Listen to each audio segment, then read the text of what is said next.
नमस्कार मित्रांनो. गरिबी ही कायमची ओळख नाही. योग्य सवयी, सातत्याने मेहनत आणि शिकण्याची तयारी यामुळे आयुष्यात बदल घडवता येतो.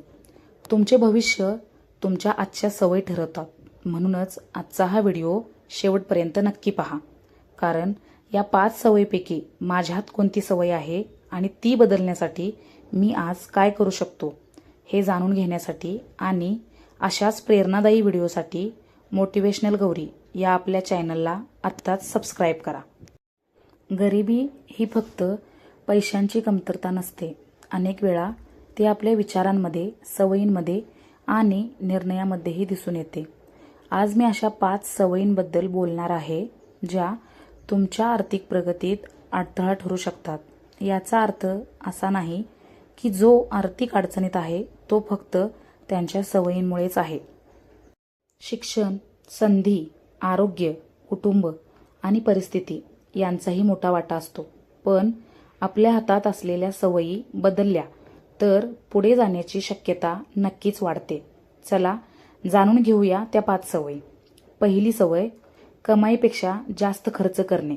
अनेक लोक पैसा कमावतात पण महिन्याच्या शेवटी त्यांच्या हातात काहीच राहत नाही. कारण एकच, जितकी कमाई त्यापेक्षा जास्त खर्च.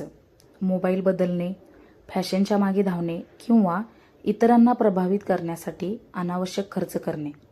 या सवयी हळूहळू आर्थिक अडचणी निर्माण करू शकतात. लक्षात ठेवा, श्रीमंत तो नसतो जो जास्त कमावतो. श्रीमंत तो असतो जो आपल्या कमाईचे योग्य नियोजन करतो. दुसरी सवय, वेळ वाया घालवणे. पैसा गेला तर परत मिळू शकतो, पण वेळ एकदा निघून गेला तर तो कधीच परत येत नाही.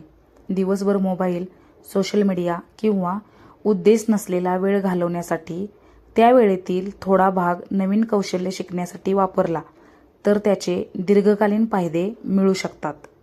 तिसरी सवय, नवीन गोष्टी शिकणे थांबवणे. जग सतत बदलत आहे.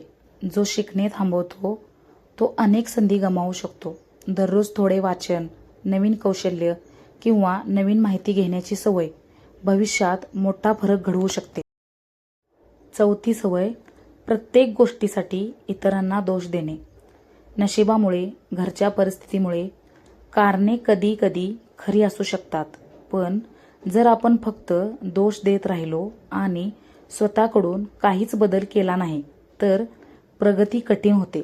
स्वतःला विचारा, आज मी एक छोटी गोष्ट कोणती बदलू शकतो. 5वी सवय, बचत आणि गुंतवणुकीकडे दुर्लक्ष करणे. फक्त पैसा कमावणे पुरेसे नसते.